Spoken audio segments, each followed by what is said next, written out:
আজ বানাবো কলাইশুঁটির কচুরি। দেখে তো বুঝতেই পারছো কেমন খেতে হবে।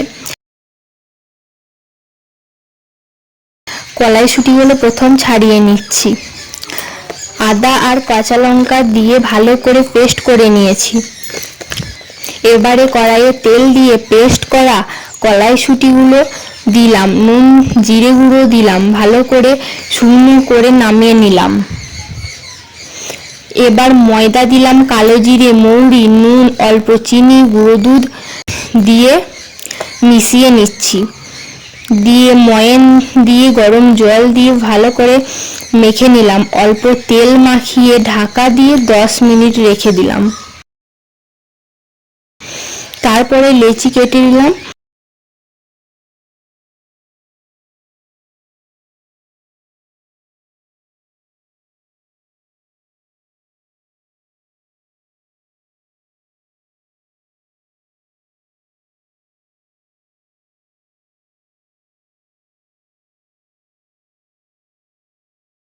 ভেতরে পুর দিয়ে ময়দা দিয়ে বেলে নিলাম, দিয়ে ছেঁকে নিচ্ছি।